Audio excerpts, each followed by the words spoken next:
In recent years, a provocative idea has captured the imagination of philosophers, scientists, and the general public alike, the idea that our reality is a simulation. This concept posits that our entire universe, including our conscious experiences, could be a sophisticated digital construct created by an advanced civilization or intelligence.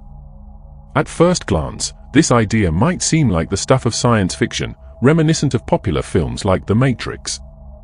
However, as we delve deeper into the realms of physics, philosophy, and computer science, we find that the simulation hypothesis raises profound questions about the nature of reality, consciousness, and our place in the cosmos.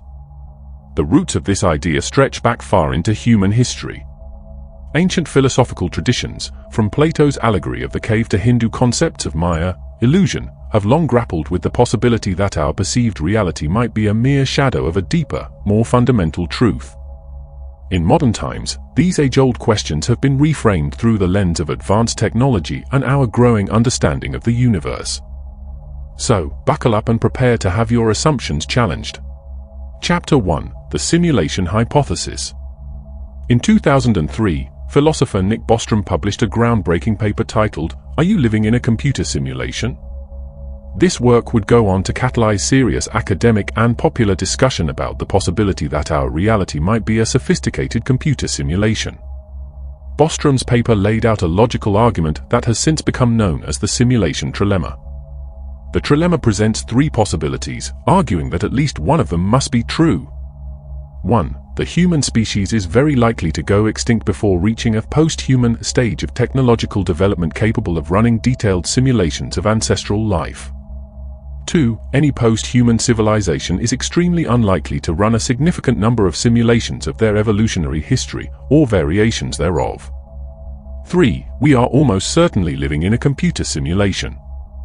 Bostrom's argument rests on the assumption that if a civilization reaches a sufficiently advanced level of technological development, it would have the capability to run enormously complex simulations of entire worlds, complete with conscious inhabitants who believe their simulated reality to be genuine. Consider the rapid advancement of our own computer technology and video game graphics. In just a few decades, we've progressed from simple 2D games to incredibly detailed, immersive virtual worlds. It's not hard to imagine that a civilization thousands or millions of years more advanced than ours could create simulations indistinguishable from reality. If we accept this premise, then unless there's some fundamental reason why advanced civilizations would choose not to run such simulations, option 2, or unless civilizations tend to go extinct before reaching this level of technology, option 1, then the number of simulated realities would vastly outnumber the base reality.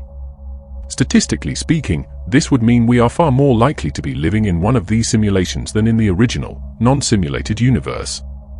This concept of nested realities adds another layer of complexity to the simulation hypothesis. If it's possible to create one simulated universe, then it stands to reason that within that simulation, the inhabitants might eventually develop the technology to create their own simulations. This could lead to a vast hierarchy of simulated realities, each nested within the other like Russian dolls. The implications of this idea are staggering. If true, it would mean that our entire universe, with its billions of galaxies, countless stars and planets, and the entirety of human history and experience, could be nothing more than a highly sophisticated computer program running on an inconceivably powerful machine in a higher level of reality. Since Bostrom's paper, the simulation hypothesis has gained traction among some prominent thinkers.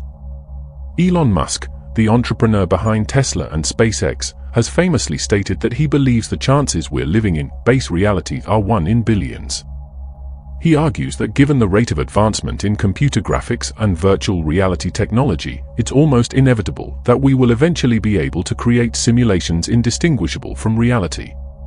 If that's the case, then statistically, we're far more likely to be in one of those simulations than in the original reality. Astrophysicist Neil deGrasse Tyson has also entertained the possibility, stating at the 2016 Isaac Asimov Memorial Debate that he wouldn't be surprised if we were living in a simulation. Tyson points out that the gap between human and chimpanzee intelligence is relatively small on a cosmic scale, yet the difference in our capabilities is vast. He suggests that there could be beings out there with a similar intelligence gap between themselves and us, possessing technological capabilities far beyond our comprehension. Chapter 2: Philosophical and Metaphysical Considerations. The simulation hypothesis doesn't just challenge our understanding of physical reality, it also raises profound philosophical and metaphysical questions about the nature of existence, consciousness, and our place in the cosmos. In many ways, these questions echo age-old philosophical and religious debates, reframed for the digital age. One of the most fundamental questions raised by the simulation hypothesis is, what is the nature of reality itself? If we are indeed living in a simulation, does that make our experiences any less real? This line of inquiry leads us into deep philosophical waters, reminiscent of Plato's allegory of the cave, where prisoners mistake shadows on a wall for reality, unaware of the true world outside their cave. In the context of simulation theory, we might be like those prisoners, mistaking our simulated experiences for fundamental reality. But does that invalidate our experiences? Many philosophers argue that even if we are in a simulation, our experiences and consciousness are still real to us and therefore meaningful. After all, if you feel pain, love, or joy, does it matter whether the stimulus comes from a real world or a simulated one? This leads us to another crucial question: what is consciousness, and how does it relate to the simulation hypothesis? If we are simulated beings, are we truly conscious, or merely very complex algorithms giving the appearance of consciousness? This touches on the long-standing philosophical debate about the nature of consciousness and whether it can be replicated in artificial systems. Some proponents of simulation theory argue that consciousness could be an emergent property of sufficiently complex information processing systems. In this view, our consciousness would be real, even if the underlying reality is simulated. Others maintain that true consciousness requires something beyond mere computation, perhaps quantum effects or other yet unknown physical processes.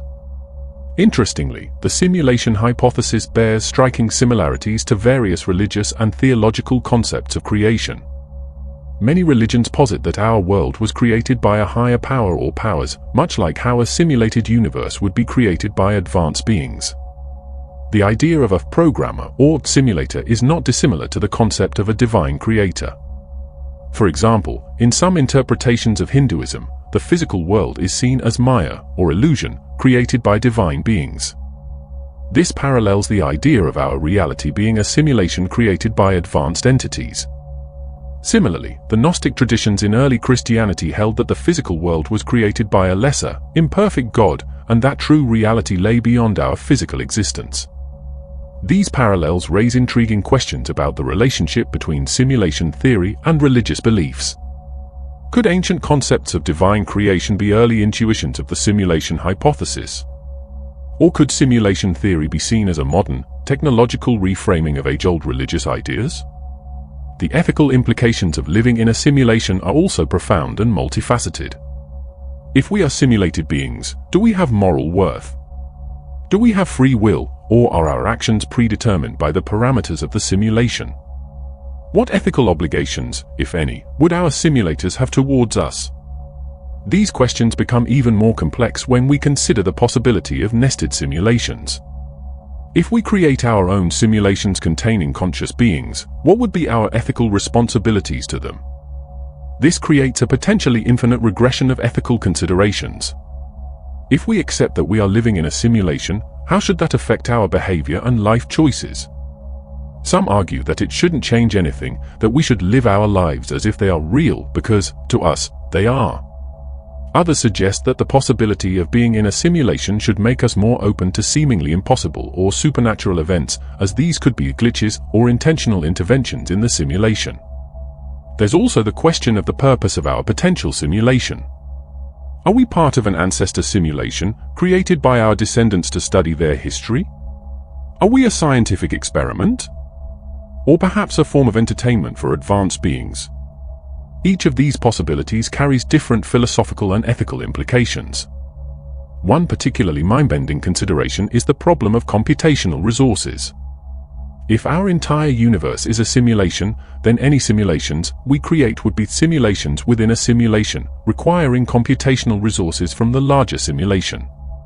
This raises questions about the limits of nested simulations and whether there could be detectable constraints or artifacts from the higher levels of reality.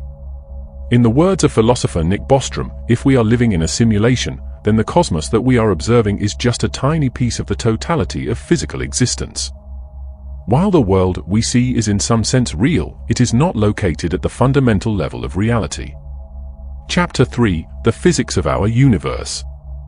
The simulation hypothesis finds some of its most intriguing support and challenges in the realm of physics.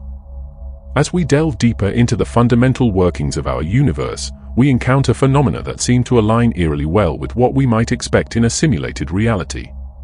At the same time, the sheer complexity and scale of our universe pose significant questions about the feasibility of such a simulation. Let's start with the Big Bang Theory, our current best understanding of the origin of the universe. According to this theory, the universe began as an infinitely dense, infinitely hot singularity, which then rapidly expanded and cooled, eventually forming the cosmos we observe today. From the perspective of simulation theory, the Big Bang could be seen as the boot-up sequence of our simulated universe. This interpretation raises fascinating questions. If our universe is a simulation, what exists outside of it? What are the properties of the computer running our reality? These questions mirror long-standing philosophical and cosmological debates about what, if anything, existed before the Big Bang and what, if anything, exists beyond our observable universe. One of the most compelling arguments for the simulation hypothesis comes from the nature of the fundamental constants and laws that govern our universe. Physical constants like the speed of light, the gravitational constant, and the fine structure constant seem to be fine-tuned to allow for the existence of complex structures like galaxies, stars, and ultimately, life. This fine-tuning has long puzzled physicists and philosophers. Why do these constants have the exact values they do? If they were even slightly different, our universe would be incapable of supporting complex structures or life. From the perspective of simulation theory, these fundamental constants could be seen as the programmed rules of our simulated reality, carefully calibrated by the simulators to produce a universe capable of supporting conscious life. Quantum mechanics, the branch of physics that describes the behavior of matter and energy at the smallest scales, provides some of the most tantalizing hints that our reality might be simulated. The strange and counterintuitive features of quantum mechanics, such as superposition, entanglement, and wave-particle duality, bear striking similarities to optimizations we might expect in a computer simulation. For example, the phenomenon of quantum superposition, where a particle can exist in multiple states simultaneously until observed, could be interpreted as a form of computational efficiency. In a simulation, it might be more resource efficient to only render the definite state of a particle when it's being observed or measured, much like how video games only render the parts of the virtual world that are currently in the player's view. Quantum entanglement, where particles can be connected in such a way that the state of one instantly influences the state of another, regardless of the distance between them, is another phenomenon that aligns well with the simulation hypothesis. This spooky action at a distance, as Einstein famously called it, seems to violate the principle that information cannot travel faster than light. However, in a simulation, this kind of instantaneous connection between distant parts of the system would be perfectly feasible. The double-slit experiment, a cornerstone of quantum mechanics, provides another intriguing parallel to simulation theory. In this experiment, particles behave like waves when not observed, but like particles when measured. This behavior is strikingly similar to how a computer might optimize its resources using a simpler wave calculation when no one is looking, but switching to a more detailed particle simulation when observation requires it. Even the Heisenberg uncertainty principle, which states that we cannot simultaneously know both the position and momentum of a particle with perfect accuracy, could be seen as a limitation imposed by the resolution of our simulated reality. Just as a digital image has a maximum resolution beyond which details become fuzzy, our reality might have a fundamental limit to its precision. Another aspect of our universe that relates to the simulation hypothesis is the concept of information. In recent decades, physicists have increasingly come to view information as a fundamental aspect of reality. Some, like John Wheeler, have gone so far as to suggest that information is the foundation of everything, summed up in his famous phrase, "it from bit." This perspective aligns well with the simulation hypothesis. If our reality is indeed a simulation, then at its most fundamental level, it would be composed of information, bits in a vastly complex computer program. The laws of physics, in this view, would be the algorithms that process this information. However, the sheer scale and complexity of our universe pose significant challenges to the simulation hypothesis. Our observable universe contains an estimated 10 to the power of 80 atoms. Simulating the quantum state of each of these particles would require an almost unimaginable amount of computational power. Some physicists argue that simulating even a small fraction of our universe in full quantum detail would require more computing power than could ever be available to any civilization, no matter how advanced. Proponents of simulation theory counter this argument in several ways. They suggest that the simulation might not need to compute the state of every particle at all times, only those that are being observed or interacted with. They also point out that the civilization running the simulation might have access to forms of computation far beyond our current understanding, possibly including quantum computing on a cosmic scale. As we continue to explore the physics of our universe, from the smallest quantum scales to the vast expanses of the cosmos, we may uncover new evidence that supports or challenges the simulation hypothesis. The key is to remain open to new possibilities while maintaining a rigorous, skeptical approach to the evidence. In the words of physicist James Gates, if the simulation hypothesis is valid, then we open the door to eternal life and resurrection and things that formerly have been discussed in the realm of religion. Chapter 4: Glitches in the Matrix. Potential evidence. We occasionally encounter phenomena that seem to defy explanation, moments of déjà vu, inexplicable coincidences, or shared false memories. While these experiences can often be explained through psychology or neuroscience, some proponents of the simulation hypothesis argue that they might be evidence of glitches in our simulated reality. Let's explore some of these potential glitches and consider their implications for simulation theory. One of the most widely discussed phenomena in this context is the Mandela effect. This term refers to a collective false memory shared by a significant number of people. The name comes from a widespread belief that Nelson Mandela died in prison in the 1980s, when in fact he passed away in 2013.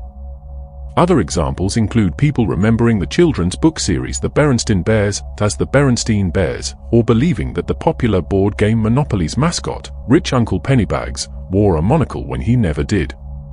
Proponents of simulation theory suggest that these shared false memories could be evidence of changes or updates to our simulated reality.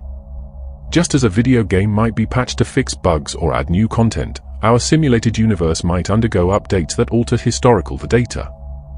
The discrepancies we notice could be remnants of these changes, with some people retaining memories of the previous version of reality. Skeptics argue that the Mandela effect can be more plausibly explained through well-understood psychological phenomena. False memories, the fallibility of human recall, and the power of suggestion can all contribute to the creation and spread of shared misconceptions. The internet and social media have amplified our ability to spread and reinforce these false memories on a large scale. Another phenomenon often cited as potential evidence for simulation theory is déjà vu, the feeling that one has lived through the present situation before. This uncanny sensation affects many people and can feel incredibly real and vivid. In the context of simulation theory, déjà vu has been interpreted as a glitch in the system, perhaps a momentary overlap between parallel simulations or a brief malfunction in the memory formation process of simulated beings. Neuroscientists have proposed several explanations for déjà vu that don't require a simulated reality. One theory suggests that it results from a temporary disconnection between the systems in our brain responsible for short-term and long-term memory. Another proposes that it's a result of our brain's attempt to match current sensory input with stored memories, sometimes resulting in false positives. Patterns in nature, such as the Fibonacci sequence and the golden ratio, have also been pointed to as potential evidence of a simulated reality. These mathematical patterns appear with surprising frequency in nature, from the spiral of a nautilus shell to the arrangement of leaves on a stem. Some argue that these recurring patterns could be evidence of program design elements or optimizations in a simulated universe. The Fibonacci sequence, where each number is the sum of the two preceding ones, 0, 1, 1, 2, 3, 5, 8, 13, appears in various natural phenomena. It can be seen in the branching of trees, the arrangement of leaves on a stem, the fruit sprouts of a pineapple, and even in the spiral of galaxies. The golden ratio, approximately 1.618, is closely related to the Fibonacci sequence and is often found in the proportions of natural objects and living creatures, as well as in human-made art and architecture.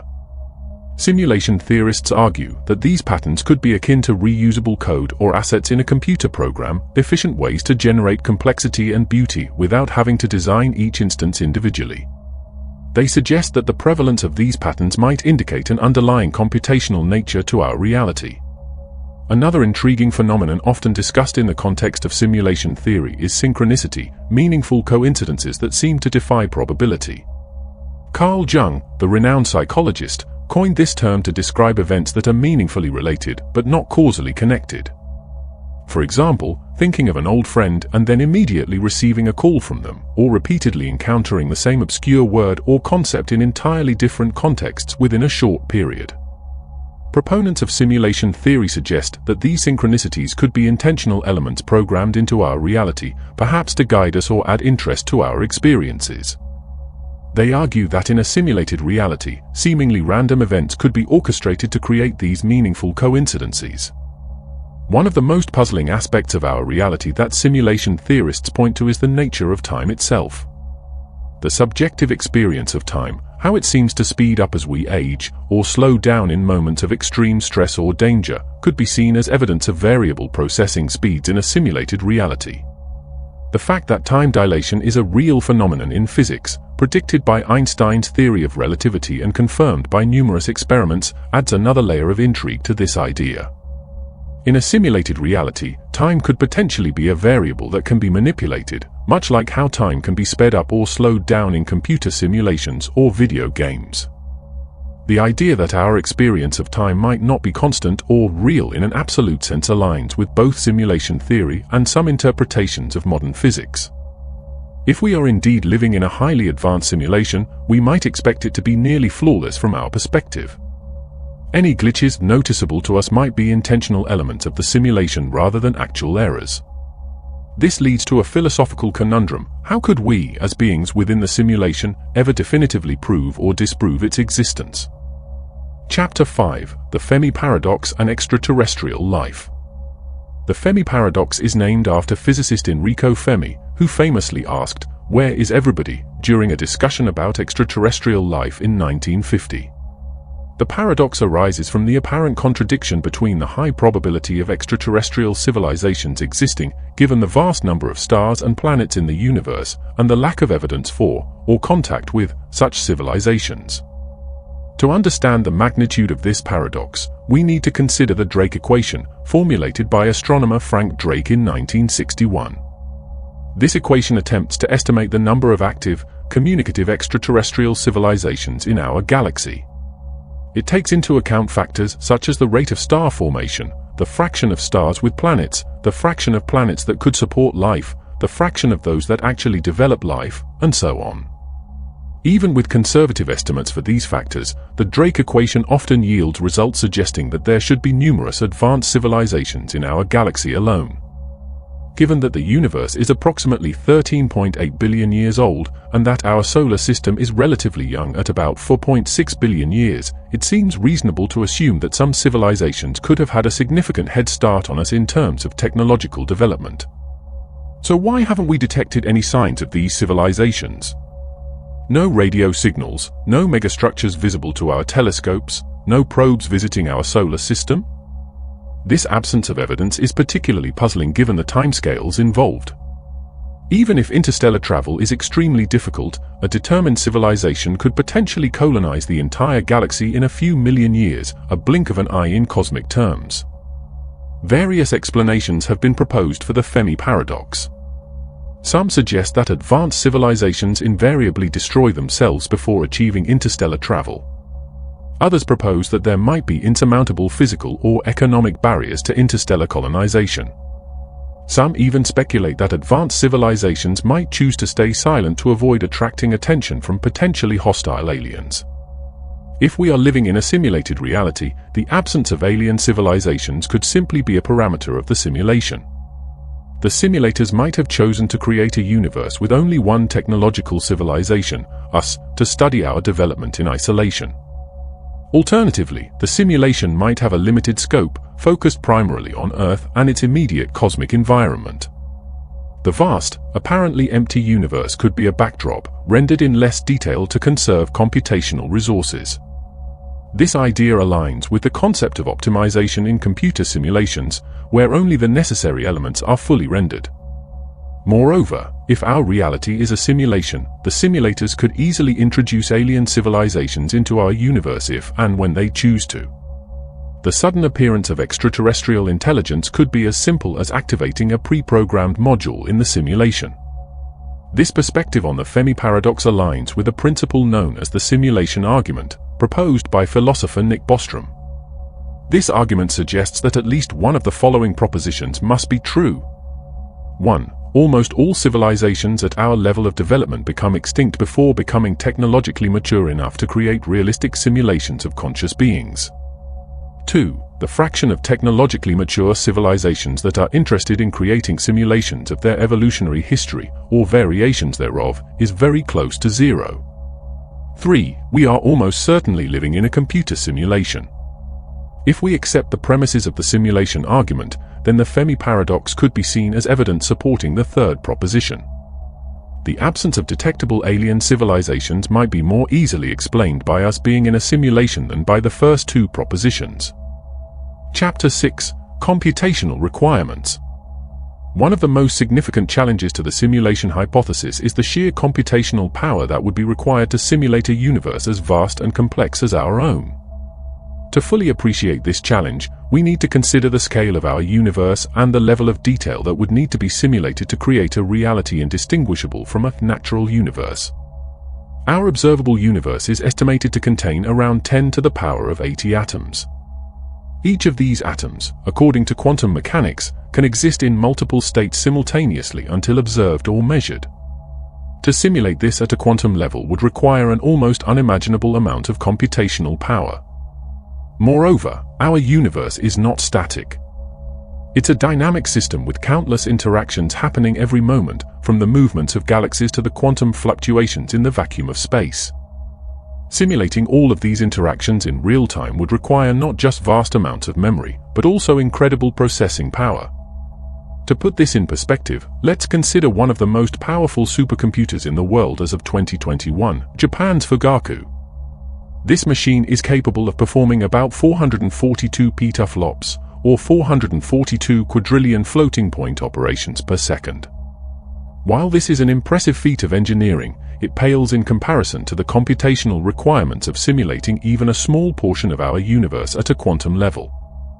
Theoretical physicist Seth Lloyd has estimated that simulating the entire universe down to quantum levels would require a computer with about 10 to the power of 90 bits of memory.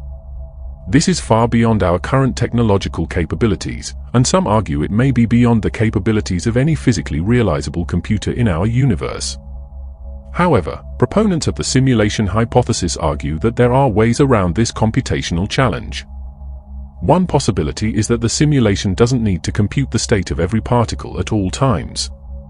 Instead, it might use optimization techniques similar to those used in video games and virtual reality. In video games, for instance, only the parts of the world that are currently being observed by the player are rendered in full detail. Everything else is either simplified or not computed at all until it comes into view. A universe simulation might work similarly, only calculating the quantum states of particles when they are being observed or measured. This idea aligns with some interpretations of quantum mechanics, particularly the Copenhagen interpretation, which suggests that particles don't have definite properties until they are observed. From this perspective, the apparent randomness of quantum mechanics could be seen as a way of optimizing the computational requirements of the simulation. Another possibility is that the civilization running the simulation has access to forms of computation far beyond our current understanding. This could include quantum computing on a cosmic scale, or even forms of computation that exploit the nature of reality in ways we can't yet conceive. The concept of Moore's law, which observes that the number of transistors in a dense integrated circuit doubles about every 2 years, has been a driving force in the rapid advancement of computing technology. While this law is expected to reach its physical limits with traditional silicon-based computing, new paradigms such as quantum computing, molecular computing, or even more exotic forms of computation could potentially extend this exponential growth in computing power far into the future. If we extrapolate this growth over thousands or millions of years, it's conceivable that a highly advanced civilization could develop computational capabilities far beyond our current imagination. Such a civilization might be capable of simulating a universe as complex as our own, perhaps even as a routine endeavor. However, even with such advanced technology, the energy requirements for running a universe simulation would be enormous. This brings us to the concept of Dyson spheres and other theoretical megastructures that could harness the energy of entire stars or even galaxies. A Dyson sphere, proposed by physicist Freeman Dyson, is a hypothetical megastructure that completely encompasses a star to capture a large percentage of its energy output. A civilization capable of building such a structure would have access to energy on a scale that's difficult for us to comprehend. Taking this idea further, some have proposed the concept of Matryoshka brains, nested Dyson spheres where each layer is a vast computational substrate powered by the energy captured from the star. Such a structure could potentially have the computational power to simulate multiple universes. If we are indeed living in a simulated reality, it's possible that the civilization running the simulation has constructed something akin to a Matryoshka brain to power their universal simulations. This could explain how they are able to overcome the immense computational and energy requirements. This raises another interesting question: if such megastructures are possible, why don't we see evidence of them in our universe? This circles back to the Fermi paradox discussed in the previous chapter and could be seen as further evidence for the simulation hypothesis. Perhaps we don't see Dyson spheres or other megastructures because our simulated universe doesn't extend far enough to include them, or because they're not part of the parameters of our particular simulation. The computational requirements for simulating a universe as complex as our own are indeed staggering. As Arthur C. Clarke famously said, any sufficiently advanced technology is indistinguishable from magic. From our current vantage point, the technology required to simulate a universe might seem impossible. But for a civilization millions or billions of years more advanced than us, it might be well within the realm of possibility. Chapter 7: Video Games as a Model. One of the most accessible models we have for understanding such a concept comes from an unexpected source: video games. The rapid advancement of video game technology over the past few decades provides a compelling analogy for how a simulated universe might function and evolve. Consider the evolution of video games since their inception. In the early days of gaming, we had simple 2D graphics with basic pixelated characters moving across the screen. Fast forward to today, and we have photorealistic 3D environments with complex physics simulations, dynamic lighting, and artificial intelligence that can create the illusion of a living, breathing world. This progression mirrors, in a simplified way, how a civilization might develop the capability to create increasingly complex and realistic simulations of entire universes. Modern video games employ a variety of techniques to create immersive, believable worlds while managing computational resources. One of the most relevant to the simulation hypothesis is the concept of rendering distance, or the draw distance. In most games, only the part of the world that is directly visible to the player is rendered in full detail. Objects and landscapes in the distance are simplified or not rendered at all until the player approaches them. This optimization technique bears a striking resemblance to some interpretations of quantum mechanics, particularly the idea that the state of a particle is not determined until it is observed. In our potentially simulated universe, this could explain why quantum particles appear to exist in multiple states simultaneously until measured. It's simply more computationally efficient to only render their definite state when necessary. Another relevant concept from gaming is procedural generation. This technique uses algorithms to create vast, diverse environments without the need to manually design every detail. Games like No Man's Sky use procedural generation to create entire galaxies filled with unique planets, creatures, and landscapes. In a simulated universe, similar techniques could be used to generate the seemingly infinite complexity we observe in nature, from the formation of galaxies to the evolution of life. The development of artificial intelligence in games also provides an interesting parallel. Modern games feature NPCs, non-player characters, with increasingly sophisticated behaviors and dialogue systems. While still far from true consciousness, these AI entities can create the illusion of intelligent, autonomous beings within the game world. In a highly advanced simulation, the consciousnesses of the inhabitants, including us, could be seen as extremely sophisticated versions of these game AIs. Virtual and augmented reality technologies push this analogy even further. As VR systems become more advanced, the line between the virtual and the real becomes increasingly blurred. It's not hard to imagine that a civilization far more technologically advanced than our own could create a simulation so immersive and detailed that its inhabitants could not distinguish it from base reality. But perhaps the most compelling parallel between video games and the simulation hypothesis comes from the concept of mods or modifications. In many games, players can alter the rules of the game world, add new elements, or even recreate the entire game using the existing engine. This is remarkably similar to how we might imagine the creators of our simulation tweaking parameters or introducing new elements into our reality. The idea of multiple mods or versions of a game also aligns with the concept of multiple simulated universes. Just as a popular game might have many different mod versions created by different players, our universe could be one of countless simulations, each with slightly different parameters or rules. And this raises a profound question: if we are approaching the ability to create such simulations ourselves, what does that imply about the likelihood that we are already in one? Chapter 8: Scientific Experiments and Observations. While the simulation hypothesis remains firmly in the realm of theoretical speculation, several scientific experiments and observations have provided intriguing data that some interpret as potential evidence for a simulated reality. These experiments, primarily in the field of quantum physics, reveal behaviors of our universe that seem to align with what we might expect in a computational simulation. One of the most famous and perplexing experiments in quantum physics is the double-slit experiment. In this experiment, particles, such as electrons or photons, are fired at a screen with two slits. When no observation is made of which slit the particles pass through, they create an interference pattern on the detecting screen, behaving like waves. However, if the particles are observed at the slits, they behave like particles, creating two distinct bands on the screen. This bizarre behavior, where the act of observation seems to determine the nature of reality, has puzzled physicists for decades. However, from the perspective of simulation theory, this could be seen as an optimization technique. When not observed, the system uses a simpler wave calculation. When observation requires more detail, it switches to a more complex particle simulation. This is remarkably similar to how video games optimize rendering based on player observation. Another quantum phenomenon that aligns with simulation theory is quantum entanglement.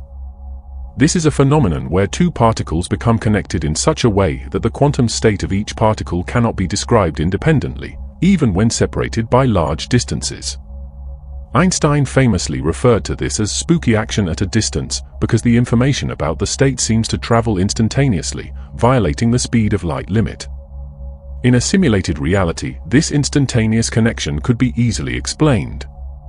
Just as a computer can instantly correlate the states of two variables regardless of where they are in its memory, a universal simulation could maintain correlations between entangled particles without being limited by the speed of light within the simulation.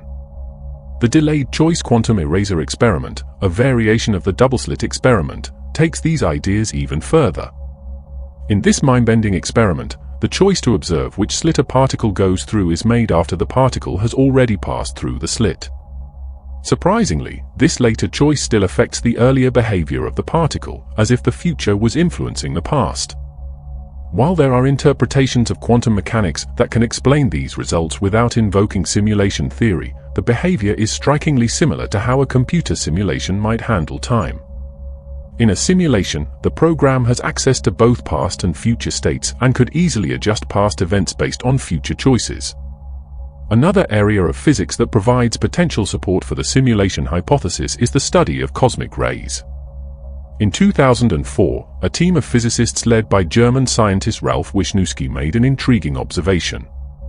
They found that the highest energy cosmic rays, which should be extremely rare, seemed to be hitting Earth's atmosphere with surprising regularity, almost as if they were being turned on by some external process. Some proponents of simulation theory have suggested that this could be evidence of the simulation replenishing high-energy particles in our universe, similar to how a video game might respawn resources. However, it's important to note that there are other potential explanations for this phenomenon, and more research is needed to fully understand it. The search for a theory of everything, TOE, in physics also provides an interesting perspective on the simulation hypothesis. Physicists have long sought a single theory that could explain all fundamental forces and particles in our universe. The difficulty in finding such a theory has led some to speculate that perhaps our universe isn't governed by a single, elegant set of equations, but rather by a complex, possibly imperfect computational model. This idea gained some support from the fact that our current best theories of physics, quantum mechanics and general relativity, are incompatible at extreme scales. This incompatibility could be seen as a bug within the simulation, an area where the programming breaks down. Some physicists have even proposed experiments to directly test whether we live in a simulation. In 2012, physicists Silas Bean, Zore Davudi, and Martin Savage suggested that if our universe is a simulation, there might be telltale signs in the energy distribution of cosmic rays. They argued that just as a computer simulation has a maximum resolution determined by its underlying lattice, our potentially simulated universe might have a similar limitation that could be detected in high-energy particles. Chapter 9: Arguments against simulation theory. Many scientists, philosophers, and thinkers have raised valid objections to the idea that we might be living in a computer simulation. These counterarguments range from technical limitations to philosophical considerations. One of the most prominent critics of the simulation hypothesis is theoretical physicist Sabine Hossenfelder. She argues that the computational requirements for simulating our universe down to the quantum level are so enormous that they're likely physically impossible, even for a highly advanced civilization. Hossenfelder points out that to simulate even a few hundred quantum particles interacting with each other requires more computational power than all the computers currently on Earth combined. Moreover, Hossenfelder argues that there's no reason to believe that the laws of physics in a based reality, where the simulation is being run, would be similar to the laws in our universe. This means that the computational requirements we calculate based on our understanding of physics might be entirely irrelevant to the capabilities of the simulators. Another critic, physicist Lisa Randall, questions the logic of the simulation argument itself. She points out that the argument assumes that creating ancestor simulations would be a common goal for advanced civilizations. However, there's no reason to believe this would be the case. Advanced civilizations might have entirely different priorities or technological trajectories that don't involve creating such simulations. Philosopher David Chalmers raises a different kind of objection. He argues that even if we are in a simulation, it doesn't fundamentally change the nature of our reality. Our experiences, our consciousness, and the physical laws we observe would be just as real as they would be in a non-simulated universe. In this view, the simulation hypothesis, even if true, doesn't have the profound implications that some proponents claim. There are also technical arguments against the feasibility of a perfect universe simulation. Computer scientist Roman Yampolsky points out that no computer simulation can be perfect due to rounding errors that accumulate over time. In a simulated universe, these errors would eventually lead to noticeable glitches or inconsistencies, which we don't observe in our reality. Some critics argue that the simulation hypothesis is unfalsifiable and therefore not a scientific theory. Karl Popper's criterion of falsifiability states that for a theory to be considered scientific, it must make predictions that can potentially be proven false. While some proponents have suggested potential tests for the simulation hypothesis, critics argue that these tests are based on assumptions about how a simulated universe would work, assumptions we have no way of verifying. Another philosophical objection comes from the problem of infinite regress. If we are in a simulation, what about the reality where that simulation is running? Is that also a simulation? This leads to an infinite series of nested realities, which some philosophers argue is logically problematic. Cognitive scientist Donald Hoffman presents a different perspective. His interface theory of perception suggests that our perceptions of reality are more like a user interface than a direct representation of objective reality. In this view, Questioning whether we're in a simulation or a base reality might be missing the point. Our perceived reality is always an evolved interface, not a direct window into whatever underlies it. Some critics also point out that the simulation hypothesis, in some ways, recapitulates religious or mystical ideas about the nature of reality, merely replacing a divine creator with advanced alien simulators. They argue that it doesn't actually solve any fundamental philosophical problems, but merely pushes them back a level. There's also a pragmatic argument against focusing too much on the simulation hypothesis. Even if we are in a simulation, our best course of action would likely be to continue living our lives and advancing our understanding of the universe as we perceive it. Whether simulated or not, this is the reality we inhabit and must navigate. Despite these criticisms, many proponents of the simulation hypothesis argue that it remains a valuable thought experiment, even if it can't be conclusively proven or disproven. They contend that considering the possibility of a simulated reality can lead to new insights in physics, philosophy, and computer science. The debate surrounding the simulation hypothesis highlights the complex interplay between science, philosophy, and technology in our quest to understand the fundamental nature of reality. Chapter 10: Simulation Theory versus Religious Beliefs. The simulation hypothesis presents a unique challenge to traditional religious and spiritual beliefs, while at the same time bearing some striking similarities to certain religious concepts. This intersection of cutting-edge scientific speculation and age-old spiritual questions provides a fascinating lens through which to examine both. At first glance, the idea that we might be living in a computer simulation created by an advanced civilization seems at odds with most religious creation stories. However, upon closer examination, there are some intriguing parallels. The concept of a simulator, or creator of our reality, bears a resemblance to the idea of a divine creator in many religions. In the Abrahamic traditions, Judaism, Christianity, and Islam, God is often portrayed as an all-powerful being who created the universe and everything in it. This omnipotent creator who exists outside of our reality is not entirely unlike the concept of simulators existing in a base reality outside of our simulated universe. The idea that this higher power might intervene in our reality through miracles in religious traditions, or by altering the simulation parameters in simulation theory, is another point of similarity. Eastern religions and philosophies also have concepts that resonate with simulation theory. In Hinduism, the concept of Maya suggests that the physical world is an illusion, a veil that obscures the true nature of reality. This idea aligns well with the simulation hypothesis, which posits that our perceived reality is not the fundamental level of existence. Buddhism's emphasis on the illusory nature of the self and the physical world also finds echoes in simulation theory. The Buddhist concept of samsara, the cycle of rebirth, could be seen as analogous to the idea of multiple simulations or reboots of a simulated universe. Even some ancient Greek philosophers proposed ideas that resemble aspects of simulation theory. Plato's allegory of the cave, where prisoners mistake shadows on a wall for reality, unaware of the true world outside their cave, bears a striking resemblance to the idea of living in a simulated reality unaware of the true reality beyond. Despite these similarities, the simulation hypothesis presents several challenges to traditional religious beliefs. For one, it suggests a naturalistic explanation for the creation and operation of our universe, potentially eliminating the need for a supernatural divine being. This conflicts with the core beliefs of many religions that posit a personal, supernatural God. If we are simulated beings, created by an advanced civilization for their own purposes, be it scientific research, entertainment, or something else, what does that mean for concepts like divine love, the soul, or an afterlife? These are profound questions that theologians and philosophers are only beginning to grapple with. Some religious thinkers have attempted to reconcile simulation theory with their beliefs. For example, some argue that even if we are in a simulation, this doesn't preclude the existence of God. Perhaps God is the ultimate simulator, or perhaps the simulators themselves were created by God. Others suggest that living in a simulation doesn't negate the value of spiritual and ethical teachings, as these might be essential components programmed into the simulation for our benefit and growth.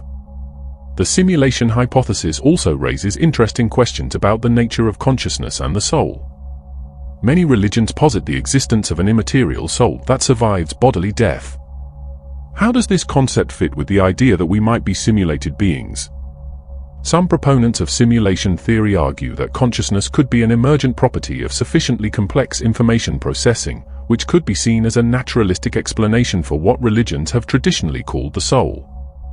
Another intriguing parallel between simulation theory and some religious concepts is the idea of multiple worlds or realities.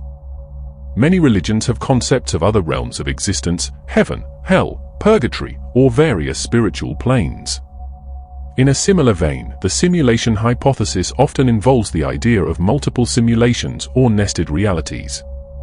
This multiplicity of realities in both frameworks provides fertile ground for philosophical and theological exploration. The concept of an afterlife also takes on new dimensions when viewed through the lens of simulation theory. Could what religions describe as an afterlife be a transfer of our consciousness to another simulation? Or perhaps a reboot of our current simulation with altered parameters? These speculations, while highly theoretical, demonstrate how simulation theory can prompt us to reconsider and reframe traditional religious concepts. It's worth noting that some critics argue that the simulation hypothesis itself has taken on quasi-religious characteristics. The belief in unseen, vastly powerful beings who created our reality and might intervene in it bears more than a passing resemblance to religious faith. Some have gone so far as to suggest that simulation theory is a kind of tech-inspired religion for the digital age. However, proponents of simulation theory would argue that unlike religious beliefs, the simulation hypothesis is based on logical arguments and could potentially be scientifically tested. They contend that it's a philosophical and scientific proposal, not a matter of faith. Regardless of one's personal beliefs, the intersection of simulation theory and religious thought provides a rich area for philosophical exploration. It prompts us to reconsider fundamental questions about the nature of reality, consciousness, creation, and our place in the cosmos. Whether one finds the simulation hypothesis compelling or not, engaging with these ideas can lead to a deeper understanding of both scientific and spiritual perspectives on the nature of existence. As we continue to advance our scientific understanding and technological capabilities, the dialogue between simulation theory and religious thought is likely to evolve. This ongoing conversation represents a fascinating convergence of ancient wisdom and cutting-edge speculation, challenging us to expand our conception of what might be possible and what it means to exist in this vast, mysterious universe. The simulation hypothesis and the future of humanity. The implications of the simulation hypothesis extend far beyond philosophical speculation, potentially influencing our technological development, societal structures, and even our cosmic ambitions. One of the most immediate impacts of widespread acceptance of the simulation hypothesis could be on our approach to technological development. If we believe that creating simulated realities is possible, it might accelerate efforts to develop the necessary technologies. This could lead to rapid advancements in fields like quantum computing, artificial intelligence, and virtual reality. The pursuit of simulation technology could become a new space race of sorts, with nations and corporations competing to be the first to create fully immersive, indistinguishable from reality simulations. This competition could drive innovation but also raise concerns about the concentration of power in the hands of those who control such technologies. The simulation hypothesis also has profound implications for our understanding of existential risks. If we believe we might be in a simulation, it could change our calculation of the risks facing humanity. For instance, the possibility that the simulators might shut down a simulation that becomes too destructive could provide an additional incentive to mitigate global catastrophic risks. On the other hand, the belief that our reality is simulated could potentially lead to a kind of fatalism, with people feeling that their actions don't have real consequences. This could be dangerous if it leads to a disregard for long-term planning or environmental protection. It's crucial that any discussion of the simulation hypothesis emphasizes the ethical implications and the importance of acting as if our actions have real consequences, regardless of the underlying nature of reality. The simulation hypothesis could also influence our approach to space exploration and the search for extraterrestrial life. If we believe we're in a simulation, we might expect to find evidence of computational artifacts in the structure of the universe. This could lead to new approaches in cosmology and astrophysics, searching for signs that our reality is simulated. Moreover, the question of whether we're alone in the universe takes on new dimensions in light of the simulation hypothesis. Are other civilizations part of our simulation, or are they simulations within our simulation? This could influence our strategies for searching for and potentially communicating with extraterrestrial intelligence. The simulation hypothesis also raises intriguing possibilities for the future of human consciousness. If we develop the ability to create or transfer consciousness to simulations, it could revolutionize our concepts of life extension, space travel, and human experience. We might be able to upload consciousness to simulated realities, potentially achieving a form of digital immortality. This possibility raises profound ethical and philosophical questions. Would an uploaded consciousness be the same person? Would simulated experiences be as valuable as physical ones? How would we handle the potential for multiple copies of the same consciousness? These questions could form the basis of entirely new fields of law, ethics, and philosophy. The simulation hypothesis could also influence the development of artificial intelligence. If we believe that consciousness can emerge from sufficiently complex simulations, it might change our approach to creating AI. We might focus more on creating complex simulated environments for AIs to develop in, rather than trying to directly program intelligence. This could lead to new paradigms in AI ethics. If we create conscious simulated beings, what are our ethical obligations to them? This question becomes even more complex if we consider the possibility of nested simulations, simulations within simulations. The simulation hypothesis might also impact our social and political structures. If widely accepted, it could lead to new forms of spirituality or belief systems that incorporate the idea of a simulated reality. This could potentially bridge some of the divides between scientific and religious worldviews. On a societal level, the idea that we might be in a simulation could influence how we structure our societies and economies. For instance, if we believe that the purpose of our simulation is to solve certain problems or achieve certain outcomes, it might shape our collective priorities and goals. The simulation hypothesis also intersects with questions of privacy and surveillance. If we're in a simulation, are we being constantly observed by the simulators? This idea could influence debates about privacy rights and the ethics of surveillance technologies. Looking further into the future, if we develop the ability to create our own simulated realities, it could lead to a proliferation of diverse virtual worlds. People might choose to spend significant portions of their lives in simulated realities tailored to their preferences. This could have profound impacts on our concepts of society, economy, and even personal identity. The possibility of creating and transferring between simulated realities also raises questions about the nature of death and the afterlife. Could moving between simulations be a form of continued existence after physical death? This could revolutionize our understanding of mortality and potentially reduce the fear of death. As we continue to advance technologically and grapple with the implications of the simulation hypothesis, we may find ourselves redefining what it means to be human. The lines between physical and virtual, real and simulated, may become increasingly blurred.